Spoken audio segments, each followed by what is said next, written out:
Hey there, everyone. Merry Christmas. We are on day 9, which is still within week 2, and journeying with the saints to Eucharistic Glory. Today we reflect on Saint John Paul II. Saint John Paul II died when I want to say I was in 8th grade, maybe even a freshman in high school when he passed away. And I remember, I was just a few years into actively pursuing my faith. I saw him on TV and knew that he was a holy man.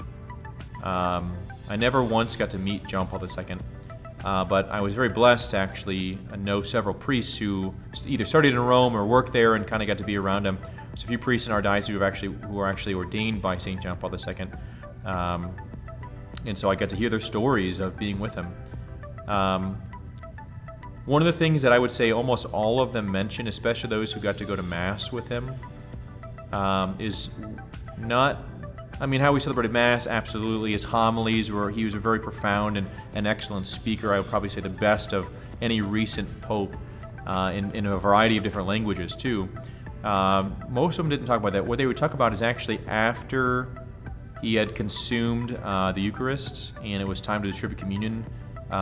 Popes oftentimes don't distribute communion for very good reasons, but he also did not distribute communion.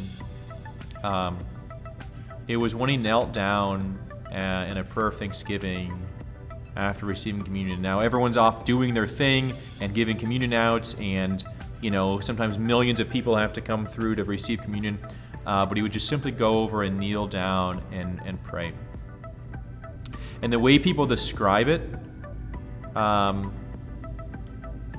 was like he went to another universe, right? He entered a new dimension and was completely unaware of anybody else who was around him, right? He had such a deep and profound relationship with God that when he knelt down especially after consuming him, right, he was almost that he stopped being present to the world. Today we focus on befriending silence, something that in our world is tough to do. I myself oftentimes have like a podcast on in the background. Obviously I live alone, so I fall victim to that too, or I always have something going on. I do my best in the morning to not have any noise until I've finished all of my prayers. And I would say mostly in the morning, the first time that I hear noise or speak is really at the first Mass. Obviously a couple days a week we don't have a morning Mass, but I do my best to keep silence in the morning. Just a good time for me to reflect and recollect. How are you with silence?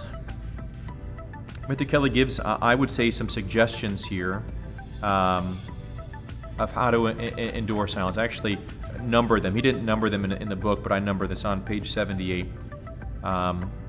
He says, befriend silence. 1, drop by a church during the day when it's empty and quiet. 2, again, these are my numbers, not his. Find a quiet corner and a comfortable chair at home. 3, leave the music off in the car on the way to work. And 4, have a television-free evening once a week. What if I tried all 4 of these? What if I only tried one of them? Befriend silence. It'll absolutely change how you pray. Merry Christmas. God bless you.